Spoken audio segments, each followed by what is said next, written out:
Avant l'hôpital, avant les blouses blanches, les anciens Africains soignaient. Pas avec des machines, mais avec des plantes. Pas avec des ordonnances, mais avec des rituels, des paroles, des silences. Dans presque chaque village, il y avait un guérisseur, un nga ou un tradipraticien. Son savoir ne venait pas des livres, mais de la nature.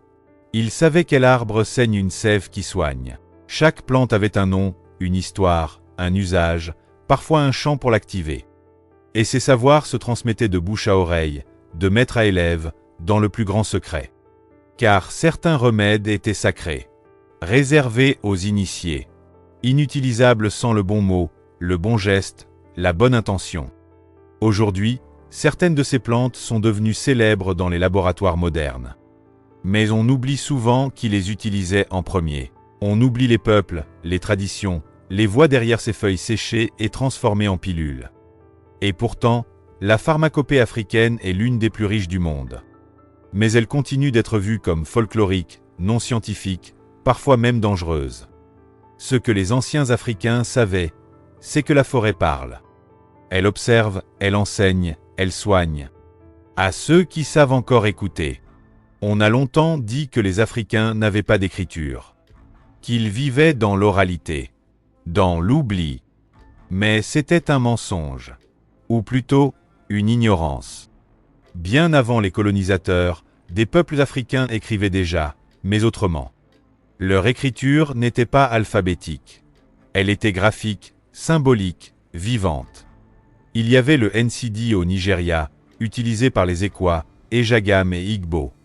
Des centaines de signes pour parler d'amour, de justice, de secret. On le dessinait sur les murs, les tissus, les corps. Et seuls les initiés savaient vraiment les lire. Il y avait aussi les adinkras au Ghana. Des symboles philosophiques qui exprimaient des valeurs. Le courage, l'humilité, la force du lien humain. Chaque symbole était un mot, un proverbe, une mémoire. Ou encore l'alphabet Bamom, créé par le roi Njoya au Cameroun au XIXe siècle. Un roi africain qui invente une écriture pour préserver l'histoire de son peuple, mais dont les écrits furent détruits par l'administration coloniale. Ces écritures ne sont pas mortes.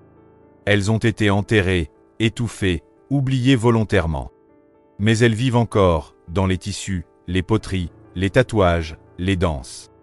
Et puis, il y a l'écriture orale. Car oui, parler, c'est écrire sans papier. Les anciens Africains transmettaient l'histoire, les lois, les récits de famille à travers les griots. Ces poètes, ces gardiens de la mémoire, qui pouvaient réciter des générations entières, sans erreur. Chaque chant, chaque parole codée, chaque silence avait une fonction. C'était une bibliothèque vivante. Une archive en chair et en os. Ce que les anciens Africains savaient, c'est qu'on peut écrire dans le sable, dans la voix, dans la mémoire des enfants. Et que la vraie écriture, c'est celle qu'on n'oublie pas. L'éducation, chez les anciens Africains, ne commençait pas dans une salle de classe. Elle commençait dans la nature, dans la forêt, dans les rites. Dans de nombreuses cultures africaines, les enfants n'allaient pas à l'école avec un cahier. Ils étaient emmenés dans des lieux sacrés, des bois, des grottes, des villages secrets. On les appelait les écoles initiatiques. Là-bas, ils apprenaient à devenir des hommes, des femmes, des êtres responsables. On leur apprenait la patience, le courage, le respect des anciens, le sens du sacré. Ils devaient écouter, observer, se taire. Car la première leçon, c'était d'apprendre à ne pas parler avant d'avoir compris. Ils passaient parfois des semaines en retraite, coupés du village, encadrés par les aînés, les sages, les maîtres de rituels. On leur enseignait l'histoire du peuple, les lois, les totems, les tabous. Mais aussi les gestes, travailler la terre, construire une maison, soigner une blessure. Les rites d'initiation étaient durs. Mais ils n'étaient pas faits pour faire souffrir. Ils étaient faits pour marquer le passage, forger l'âme, briser l'ego, élever la conscience.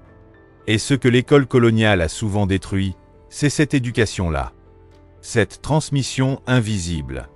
Cette sagesse collective. Elle a imposé des programmes. des uniformes, des règles venues d'ailleurs.